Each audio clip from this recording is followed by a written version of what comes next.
Este video es creado para la verificación de datos de la materia lenguaje de programación. En este video exploraremos un emocionante programa que nos permitirá calcular las fuerzas que actúan sobre un puente durante un sismo y analizar su comportamiento. Para ello utilizaremos el poder del lenguaje de programación.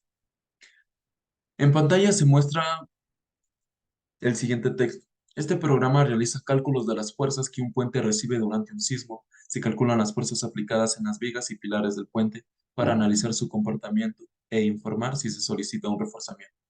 Se requiere que el usuario otorgue información o variables como la longitud, altura, rigidez y masa del puente, junto a las longitudes de las vigas y altura de los pilares, aplicando las aceleraciones sísmicas máxima estipulada en el Ecuador, que sería 0.3. Esto para analizar la reacción de los puentes en nuestro país. El siguiente programa solo observa algunas variables de manera hipotética que afectan durante el sismo. Pero antes de sumergirnos en el código, vamos a utilizar dos librerías muy poderosas, NumPy y Spy. NumPy nos brinda funcionalidades para operaciones matemáticas y cálculos numéricos eficientes y precisos. Por otro lado, Spy nos permite realizar interpolaciones de datos creando funciones suaves a partir de puntos conocidos. En el código utilizamos NPArray para crear arrays que almacenan datos de la misma variable. Por ejemplo, creamos arrays para almacenar las longitudes de las vigas y las alturas de los pilares. NP Linspace nos permite generar una secuencia de números espaciados en un intervalo determinado. En este caso, generamos puntos intermedios entre 0 y la longitud del puente. Estos puntos serán fundamentales para calcular las fuerzas totales. Por último, tenemos Interpolate. Esta función nos permite crear funciones interpoladoras en nuestro programa. La utilizamos para interpolar las fuerzas en las vigas y los pilares a partir de los puntos y fuerzas calculadas. Además, para asegurarnos de tener una entrada de datos preciso, utilizamos XStrip para eliminar los espacios en blanco al inicio y al final de una cadena de texto. Y con XSplit dividimos una cadena en una lista de elementos más pequeños y manejables. Y así, con estas poderosas herramientas y conceptos podemos analizar y comprender mejor el comportamiento de los puentes durante los sismos.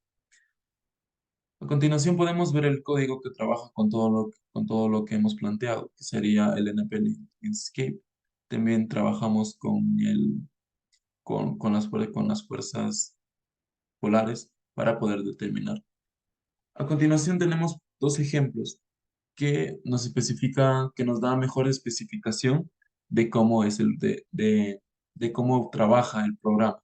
Como por ejemplo, tenemos aquí, el programa primero va a pedir la longitud del puente, la altura del puente, rigidez del puente, masa del puente y las longitudes de las vigas y las alturas de los pilares. En este caso, como se puede ver que la rigidez del puente y la masa del puente son muy elevadas, ya podemos calcular que el puente no va a ser seguro, pero eso necesitamos que el código mismo nos analice, porque esto vamos a necesitar de procesos matemáticos. Como podemos ver, vamos a calcular primero aceleración y fuerzas sísmicas, que multiplicamos 0.3 por 9.8 y nos daría un resultado de 2.94 metros sobre segundo al cuadrado. Igual, las fuerzas sísmicas al multiplicar la masa por la aceleración nos daría un resultado de 14.700 newtons. Y lo mismo haríamos al calcular la distribución de fuerzas del puente, al calcular las fuerzas en las vigas del puente y al calcular las fuerzas de los pilares del puente.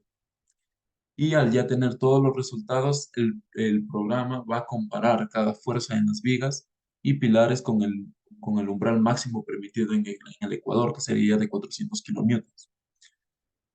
Y claro, al todas estas fuerzas estar por encima de lo permitido, como se puede observar, a todas estar por encima de lo permitido, el programa nos imprimirá que el puente no es seguro durante un sismo en Ecuador.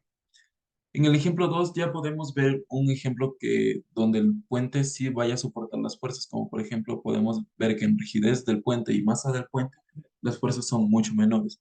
Entonces, al poner eso, va a ser el mismo proceso, va a calcular lo mismo y al momento de tener todas las fuerzas y al tener todas las fuerzas, el programa va a ser igual, va a comparar con el umbral máximo permitido en el Ecuador, que sería de 400 kilonewtons. Y al ver que está muy por debajo, está bastante por debajo de lo permitido, o sea, está no sobrepasa lo permitido, el programa nos imprimirá que el puente es seguro durante un sismo según las especificaciones del Ecuador.